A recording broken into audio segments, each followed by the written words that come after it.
कोई भी चीज जब लाइफ में इनोवेट होती है, जब स्टार्ट होती है, तो उसके पीछे सबसे पहले एक माइंडसेट होता है। हमारी जो मेहनत है, हमें उसकी पीक परफॉर्मेंस देनी है, पीक रिजल्ट निकालना है। कैसे?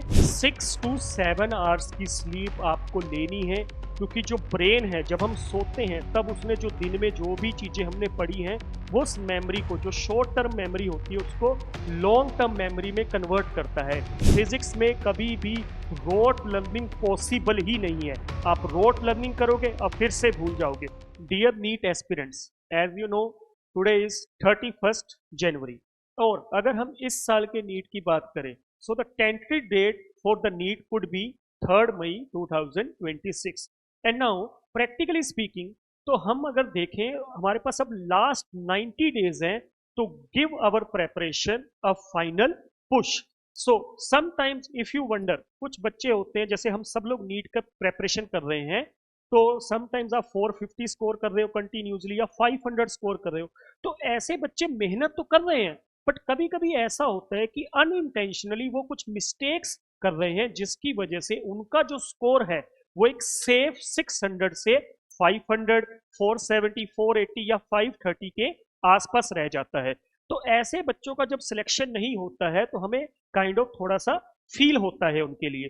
तो कैसे आप लोग इन लास्ट 90 डेज में अपनी एक ऐसी स्ट्रेटजी डेवलप कर सकते हैं जिससे आप अपने स्कोर को एक सेफ स्कोर बना दें, 650 प्लस तक का स्कोर आप इजीली अचीव करें। Correct? So myself Manu Gupta, and I teach physics at PW, and I came up with a solution for those students. So let's begin one by one. So students, first of all, कोई भी चीज जब life में innovate होती है, जब start होती है, तो उसके पीछे सबसे पहले एक माइंडसेट होता है। अगर हम अपने माइंडसेट की बात करें, तो माइंडसेट में हमें सबसे पहले बिलीव करना है, and then we have to execute our plan, our strategy, and ये सब काम आपको अपने अकॉर्डिंग ही करना है। मैं बस आपको गाइड कर सकता हूँ, कुछ आपको हेल्प कर सकता हूँ। So let's start. तो सबसे पहले ट्रुथ, मतलब अगर हम 650 स्कोर की बात करें, तो व्हाट इज दिस 650 स्कोर? इस 650 स्कोर के लिए आपको कोई रिलेंटलेस स्टडी या फिर रिलेंटलेस एफर्ट्स की जरूरत नहीं है। You have to be just smart. देखिए, कभी भी परफेक्शन 100% नहीं अचीव होती है, but it is all about 85 to 90% accuracy. If, अब सोचिए, नीट में आपके पास 180 क्वेश्चंस हैं। What does 85 to 90% accuracy means? That means you have to do those questions 150 और 155 क्वेश्चन, या अबाउट 160 क्वेश्चंस आपके क्या होने चाहिए, वहां पे करेक्ट होने चाहिए। आपको उतनी स्ट्रेटेजी के अकॉर्डिंग काम करना है। तो हम सबसे पहले सोचे कंसिस्टेंसी। देखिए बेटा, रोज मेहनत करिए, रोज अपने आवर्स को इंक्रीज करिए। कंसिस्टेंसी किसी भी चीज में है, तो वो जो छोटे छोटे एफर्ट्स हैं, वो धीरे धीरे करके एक लार्ज रिवॉर्ड में कन्वर्ट होते हैं। देन, अब कोई भी इनोवेशन है, वो कैसे आई वर्ल्ड में? सबसे पहले जिन्होंने भी किसी थ्योरी के बारे में सोचा, या किसी एप्लीकेशन के बारे में, या एनीवेयर किसी भी ऑब्जेक्ट के बारे में, करेक्ट, तो सबसे पहले उस चीज को विजुअलाइज करना पड़ता है, वो हमारे माइंड में होनी चाहिए। अगर स्मार्टफोन बना होगा कभी, तो सोचा गया होगा पहले कि स्मार्टफोन ऐसा होना चाहिए, हमें वायर्स नहीं चाहिए कनेक्टेड, हमें सिर्फ एक सिंगल डिवाइस चाहिए जो हमारी पॉकेट में रह जाए, बैटरी कैसी हो, मतलब सारी चीजें आपके माइंड में रहनी चाहिए। तो आज से ही सबसे पहले अपने माइंड में विजुअलाइज करके देखिए कि जब आप एक जीएमसी में एंट्री लेंगे, एक एम्स में एंट्री लेंगे, तो जो डॉक्टर्स का व्हाइट कोट है, वो आपके ऊपर कैसा फील होगा, आपको उस मूवमेंट में कैसा फील लगेगा, आपके पेरेंट्स के लिए वो किस तरह का मूवमेंट है, आपके लिए जो आपकी मेहनत है उसका रिवॉर्ड है वो। तो सबसे पहले उसको विजुअलाइज करना शुरू करिए। विजुअलाइजेशन करने से बेटा आधा टारगेट वैसे ही अचीव हो जाता है। आप खुद सोचिए, अगर जिस चीज की तरफ हम जाना चाहते हैं, जो हमारा गोल है, वो हमारे माइंड में ही नहीं है, हम उसको लेके सोच ही नहीं रहे हैं, तो वो कैसे अचीव होगा? तो it all comes with the visualisation. And yes बेटा, अब टाइम है कि आपको एक्सक्यूज नहीं देना है। कुछ भी हो, आपको कंटिन्यूसली डेली बेसिस पे पढ़ाई करनी ही है। So that's the motto. Now let's move ahead. आगे कैसे? तो 90 डे स्ट्रेटेजी में हमारे पास क्या रहेगा? अगर ध्यान से सोचें, तो we have only 3 months. Okay, so I call them as phases. So you can say February is your first phase, March is your second phase, and then the April month is the third phase. अब आपको phase wise कैसे deal करना है NEET को, देखिए सबसे पहले फरवरी में हम बात करेंगे अपने फाउंडेशन लॉक की। यहां पे आप लोग करिए, जो हाई वेटेज चैप्टर्स हैं आपके, आप उनकी लिस्ट बना लीजिए, उनके ऊपर डेली बेसिस पे question solving, theoretical reading and understanding उसको पढ़ना शुरू करिए बेटा। इससे क्या होगा कि जो बेसिक मार्क्स हैं हर सब्जेक्ट में जो आ सकते हैं बड़े सिंपल मेथड से, वो हमारे सिक्योर हो जाएंगे। करेक्ट। देन जब आप मार्च में जाते हैं, it is time for building the speed. अब आप क्या करिए, जो मीडियम वेटेज के चैप्टर हैं प्लस टाइमर लगा के क्वेश्चंस को सोल्व करिए, ताकि आपकी स्पीड की आपको पता लगे कि आप कितनी स्पीड रखते हैं, कितने घंटे में, कितने मिनट्स में आप कितने क्वेश्चन करते हैं। एंड टाइमर बेटा बायो, केमिस्ट्री एंड फिजिक्स तीनों सब्जेक्ट के लिए डिफरेंटली आप टाइम नोट करिए। करेक्ट। एंड देन इसमें हम क्या अचीव कर पाएंगे, हमारी एक तो कवरेज ज्यादा हो जाएगी। देखिए हाई वेटेज चैप्टर हम ऑलरेडी फेज 1 में कंप्लीट कर चुके हैं, मीडियम वेटेज चैप्टर आपने मार्च में उठा लिया, तो आपका सिलेबस का कवरेज ज्यादा हो चुका है, प्लस आप अपनी स्पीड को भी इंक्रीज करने में काम कर रहे हैं, टाइम दे रहे हैं उसके। अप्रैल, अप्रैल वो टाइम है जब हमारी जो मेहनत है हमें उसकी पीक परफॉर्मेंस देनी है, पीक रिजल्ट निकालना है। कैसे, आप मॉक्स दीजिए, ठीक है, एनालाइज करिए, सेम डे एनालिसिस आपके लिए बहुत ज्यादा जरूरी है। इससे क्या होगा, आप एग्जाम के लिए रेडी फील करेंगे एंड आपकी मिस्टेक्स धीरे धीरे करके क्या हो जाएंगी, कम हो जाएंगी। ठीक है बच्चों। So moving head students, phase by phase अगर हम देखें तो फरवरी में आपको स्ट्रिक्टली अडियर रहना है टू द एनसीईआरटी, आप एनसीईआरटी से बाहर नहीं जा सकते। एंड माइलस्टोन क्या होगा 28 फरवरी को, कि आपका 40% जो सिलेबस है इंक्लूडिंग ऑल द सब्जेक्ट वो कंप्लीट हो जाना चाहिए। मार्च में आपको एक्सेलरेट करना है, आपको टाइमिंग लगा के प्रैक्टिस सेशन करने हैं फॉर द क्वेश्चंस, चाहे वो किसी भी सब्जेक्ट के हों। And until end of March आप लोगों को अपना 80% सिलेबस फिनिश कर लेना। These are the milestone. आपको छोटे छोटे गोल्स अचीव करने पड़ेंगे डेली बेसिस पे, वीकली बेसिस पे and also on the monthly basis. And then if we talk about April, तो अप्रैल में डेली बेसिस पे अगर आपके पास 30 डेज हैं तो you have to do 30 mocks, full syllabus mocks करिए, अग्रेसिव एरर एनालिसिस करिए। आप देखिए कि आप किस तरह की मिस्टेक्स कर रहे हैं, किस सब्जेक्ट में आपकी जो मिस्टेक्स हैं वो कंसेप्चुअल हैं, सिली हैं या कैसे हैं, और जहां पे मिस्टेक है, जिस पार्ट में मिस्टेक है उसकी रैपिड रिवीजन करिए। करेक्ट। नाउ मूविंग अहेड बेटा, अगर हम बायोलॉजी की बात करें, देखिए बायोलॉजी मेन कोर सब्जेक्ट है आपके एमबीबीएस के लिए। जब आप डॉक्टर बनेंगे तो आपको सबसे ज्यादा जरूरत इसी सब्जेक्ट की पड़ेगी। तो इसमें हम टारगेट लेके चलते हैं 340 plus. And the strategy is very simple, आपको सिर्फ एनसीईआरटी फॉलो करनी है, लाइन बाय लाइन पढ़ना है, और हर लाइन में जो वर्ड है, जो मीनिंग्स है, जो भी वहां से फैक्चुअल इंफॉर्मेशन आपको मिल रही है उसको समझ के अच्छे से मेमोरी में डालना है बेटा। तो कोई भी एक्सटर्नल सोर्स से आप पढ़ाई नहीं करेंगे, आपको सिर्फ एनसीईआरटी फॉलो करनी है। टारगेट है सिंपल, 2 चैप्टर्स रोज के आप रिवाइज करिए बायो में, प्लस 100 एमसीक्यूज सोल्व करिए। एंड हाई यील्ड चैप्टर्स की अगर मैं बात करूं बच्चे, तो human physiology, genetics, evolution, ecology, biotechnology, reproduction and plant physiology. देखिए बायो को याद करने का जो मेथड है, हमारा ह्यूमन ब्रेन चीजों को याद रखता है जब वो पैटर्न्स देखता है। आप न्यूमोनिक्स बनाइए, फ्लो चार्ट, डायग्राम्स, इनके ऊपर आपका कंस्ट्रेंड फोकस रहना चाहिए। नाउ मूविंग अहेड, अब अगर हम बात करें केमिस्ट्री की, अपना टारगेट अगर हम देखे चले 160 प्लस, तो सबसे पहले अगर फिजिकल केमिस्ट्री की बात करें तो जिन चैप्टर्स में भी फॉर्मूलाज हैं, न्यूमेरिकल्स हैं, बेटा फॉर्मूला शीट बनाइए, न्यूमेरिकल सोल्व करिए, chapter by chapter, topic by topic. Organic chemistry के लिए बेटा जीओसी बहुत अच्छे से पढ़नी है आपको। And then reaction mechanism. Inorganic के लिए स्ट्रिक्टली एनसीईआरटी फॉलो करें, आपको एनसीईआरटी से बाहर नहीं जाना है।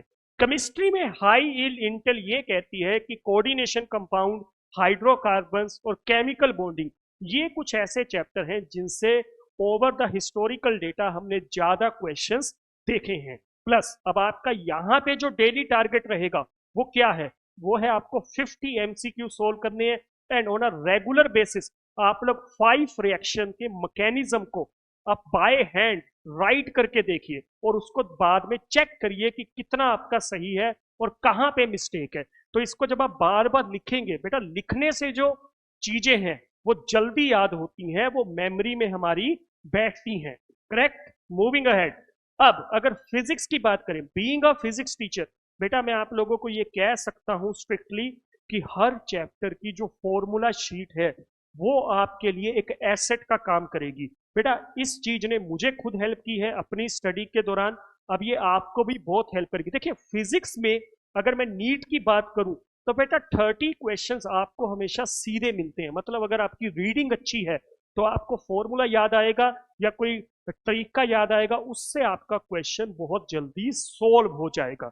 तो इसमें सबसे पहले देखिए, फिजिक्स में कभी भी रोट लर्निंग पॉसिबल ही नहीं है। आप रोट लर्निंग करोगे और फिर से भूल जाओगे। तो आपको कंसेप्ट के ऊपर ज्यादा फोकस करना है, कंसेप्ट के रिलेटेड आप न्यूमेरिकल सोल्व करिए, 30 से 40 प्रॉब्लम्स डेली बेसिस पे देखिए, किसी इंपॉर्टेंट जो डेरिवेशंस हैं, जो ग्राफ्स हैं, जो एनसीईआरटी में गिवन है ग्राफ्स, उनको आप डिटेल एनालिसिस करिए, स्टडी करिए, ऑब्जर्वेशन से अपने खुद के कंक्लूजन निकालिए कि आपको ये ग्राफ या डायग्राम क्या बता रही है। देन हाई यील्ड कंटेंट की मैं बात करूं तो पिछले कुछ टाइम से electrostat, current electricity, mechanics, modern physics, ये आपके लिए हाई वेटेज चैप्टर हैं बेटा। इनमें से ही आपका जो बेसिक स्कोर है फिजिक्स का वो अचीव किया जा सकता है। करेक्ट। सो आगे बढ़ते हैं बच्चों। अब ये बात थी स्ट्रेटेजी की।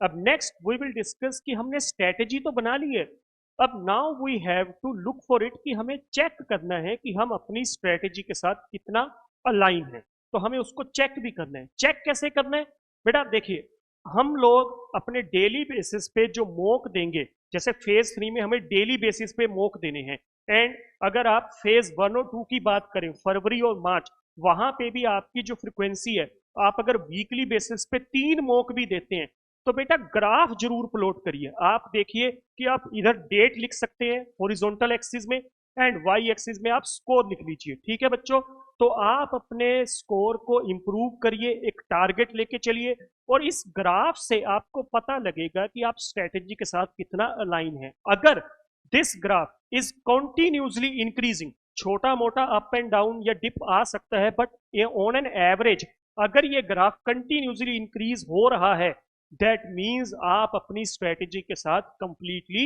अलाइंड है। अब जब भी आप मॉक टेस्ट देंगे या टेस्ट देंगे किसी भी तरह का, तो उसमें जो मिस्टेक्स आएंगी उनका एनालिसिस सेम डे रिक्वायरमेंट है, that's the golden rule, and aggressive analysis होना चाहिए। तो किस तरह की जो मिस्टेक्स हैं हम बनाते हैं, मिस्टेक्स जो हैं जो हम यूजली करते हैं, जैसे सबसे पहले होते हैं सिली मिस्टेक। सिली मिस्टेक का रीजन यही है कि हम फोकस नहीं है, हमने क्वेश्चन को अच्छे से नहीं पढ़ा। ये ज्यादातर बच्चों के साथ होता है जब वो क्वेश्चन को सही से रीड नहीं करते, जल्दबाजी में उनको जो एक दो टर्म दिखाई देती है, उनसे रिलेटेड कोई फॉर्मूला माइंड में आता है, तो वो जल्दी जल्दी सोल्व करके अपना आंसर टिक लगा देते हैं। देखिए बच्चों, ये बात एग्जामिनर को भी पता है, इसलिए उसने वो गलत ऑप्शन बीच में रखी होती है जो आपके आंसर के साथ मैच हो रही है। तो first of all lack of focus है, इसको रिवाइज कैसे कर सकते हैं बेटे, क्वेश्चन को 2 बार 3 बार अच्छे से पढ़िए, उसका सारा डेटा, उसकी मीनिंग समझिए बच्चों। अब दूसरी मिस्टेक है हमारे पास कंसेप्चुअल। कंसेप्चुअल गैप, गैप का मतलब है कहीं पे तो थ्योरी का कोई पॉइंट है जो हम मिस कर चुके हैं, जो हमें अभी तक क्लियर नहीं है। तो उसके लिए एनसीईआरटी दोबारा पढ़िए या कंसेप्ट को दोबारा विजुलाइज करिए, आप या अपने टीचर से बात करिए, तो किसी भी तरीके से आपको उस कंसेप्ट को दोबारा रीड करना है, उसको समझना है, याद नहीं, आपको उसको समझने की कोशिश करनी है। देन कैलकुलेशन मिस्टेक्स, यस ये जल्दबाजी में होते हैं, तो अर्थमेटिक की कुछ टेक्निक्स जो हैं जिनसे आप चीजों को जल्दी सोल्व कर सकते हैं, तो keep practising that. Moving ahead, तो बच्चों अब डी डे, जिसको हम नीट एस्पिरेंट्स बोलेंगे कि हमारे लिए बहुत इंपॉर्टेंट डे है, उस दिन के लिए बेटा लॉजिस्टिक अपने पहले से ही रेडी हो, जितने भी डॉक्यूमेंट्स रिक्वायर्ड हैं, जो भी आपको थिंग्स चाहिए उस दिन पेपर को अच्छे से एग्जीक्यूट करने। देखिए बेटा, अगर आपका माइंड काम रहेगा, माइंड वहां पे आपका शांत तभी रहेगा जब आपकी सारी चीजें ऑर्डर में हैं। आपके डॉक्यूमेंट्स, आपकी जो भी चीजें आपको पेपर को सोल्व करने के लिए चाहिए, सब कुछ ऑर्डर में रखिए। Carry all the required items. देखिए बेटा, पेपर में बैठ के गैस वर्क नहीं करना है। You will have ample time. Please accuracy पे फोकस करें, टाइम मैनेजमेंट में अपने लिए पहले से ही सोच के रखें इन 3 मंथ्स में कि मुझे किस सब्जेक्ट को कितना टाइम देना है। सो ये आपके लिए कीवर्ड रहेगा बेटा। And attempt. अब अटेम्प्ट सबसे पहले प्लीज जैसा भी है आप बायो अटेम्प्ट करिए। बायो को सोल्व करना इजी रहता है, फास्ट रहता है, कॉन्फिडेंस बिल्ड होगा बेटा पेपर में। धीरे धीरे आपको फील होगा कि यस, आपको एग्जाम आता है। केमिस्ट्री को उसके बाद उठाइए, मोमेंटम मेंटेन रहेगा। एंड देन लास्ट में आप फिजिक्स करिए। तब आपको थोड़ा सा अलर्ट हो जाना है, अपने माइंड को एक तरह से मिशन मोड में डाल देना है कि ये फिजिक्स है, यहाँ पे मुझे जो क्वेश्चन आता है उसको जल्दी से सोल्व करके आगे बढ़ना है। बट उस क्वेश्चन को सोल्व करते हुए आपको थोड़ा एक्स्ट्रा फोकस रखना है। अब कई बार हमसे ओएमआर में मिस्टेक हो जाती है। इसके लिए बेटा सिंपल सॉल्यूशन है, आप एक ही स्ट्रेटजी फॉलो करिए। या तो आप सब्जेक्ट वाइज फिल करिए ओएमआर, या फिर आप कंप्लीट फिल करिए। और ये आज ही डिसाइड कर लीजिए कि आपको ओएमआर कैसे फिल करनी है। And over the next 3 months, जिसको हम 3 फेज बोल रहे हैं, आप उन फेजेस में सेम स्ट्रेटजी यूज करिए, तो आपसे पेपर में मिस्टेक नहीं होगी। Because practice makes us perfect. और अगर परफेक्शन अचीव नहीं हो सकती, but still we could be near to perfection. आगे। अब बेटा देखिए, बायो हैकिंग, बायोलॉजी हमारी बॉडी की बहुत ज्यादा जरूरी है। देखिए बेटा, 6 to 7 आवर्स की स्लीप आपको लेनी है, क्योंकि जो ब्रेन है जब हम सोते हैं तब उसने जो दिन में जो भी चीजें हमने पढ़ी हैं वो उस मेमोरी को, जो शॉर्ट टर्म मेमोरी होती है, उसको लॉन्ग टर्म मेमोरी में कन्वर्ट करता है। ये बायोलॉजिकल फैक्ट्स हैं बच्चों। ठीक है, तो स्लीप लीजिए, फ्यूल। अब जो टाइम है बेटा, हेल्दी मील्स की तरफ जाइए, जंक फूड प्लीज अवॉइड करिए, अपने आप को हाइड्रेट रखिए। ठीक है, take lots of salt water, lemon water, या फिर आप लोग इलेक्ट्रोलाइट्स का भी यूज कर सकते हैं। तो प्लीज आप लोग हाइड्रेट रखिए, and water is the best hydration. अगे स्ट्रेस मैनेजमेंट। अगर आपको स्ट्रेस फील हो रहा है बेटा, आपको डर लग रहा है, इट इज कंप्लीटली नेचुरल, ये हम सबके साथ होता है। It is a good thing, because हम जिस चीज के लिए डर रहे हैं, जिस चीज को लेके स्ट्रेस ले रहे हैं, वो हमारे लिए मैटर करती है। हमारे लिए डॉक्टर बनना हमारा ड्रीम है, हम लोग उसके लिए सोचते हैं, वी मीन इट। इसी वजह से हम नीट की प्रेपरेशन करते हैं, we are serious about it. तो पर स्ट्रेस एक्स्ट्रा ना हो जाए, तो उसके लिए ब्रीदिंग एक्सरसाइज करिए बेटा। छोटे छोटे अपने आप को रिवॉर्ड्स दीजिए जब आप माइलस्टोन या टारगेट अचीव करते हैं। एक स्ट्रेटजी होती है जिसको बोलते हैं प्रोडोर्मो। उसमें क्या है कि 50 मिनट्स आपको पढ़ाई करनी है, 10 मिनट आपको रिलैक्स करना है, फिर 50 मिनट्स आपको पढ़ाई करनी है। तो 1 आवर में जब आप कंटिन्यूसली स्टडी करते हैं, 4 आवर, 5 आवर, 6 आवर, तो आपको इस स्ट्रेटजी का यूज करना है। इसमें जो छोटे छोटे ब्रेक्स हैं, ये आपकी एफिशिएंसी को बहुत ज्यादा, काफी हद तक इंक्रीज करेंगे बेटा। तो वार्निंग आप लोगों के लिए यही है कि बेटा तैयारी में इतने नहीं खोना है कि आप खुद को मेंटली बर्न आउट कर लो, आपको सारी चीजें स्ट्रेस की तरह फील होने लगे और आप सारी चीजों को मिक्स कर दो। Please slow slow and steady will win the race for you. Next. अब बेटा मिशन। देखिए, अगर हम लोग ये सारी चीजें बहुत अच्छे से फॉलो कर लेते हैं, आई एम डैम श्योर कि आपको ये हेल्पफुल रहेगा। आप फॉलो करिए। आपका जो वाइट कोट है, जो आपने आज सोचा है कि हमें उसको एम्स जाते हुए, जीएमसी में एंट्री लेते हुए हमें उस कोट को पहनना है, तो उसको फील करिए, उसके अकॉर्डिंग काम करिए। You are built for greatness. बच्चों, डरने की कोई बात नहीं है, आप लोगों ने मेहनत की है। आप लोगों के साथ आपके पेरेंट्स, टीचर्स और हमारा सबका सपोर्ट है। You are build to be a doctor for this nation. आपकी सर्विस की रिक्वायरमेंट है। So please go ahead and win the NEET. So congratulations for selecting NEET, and my best wishes are all with you. Thank you, students. Thank you for listening.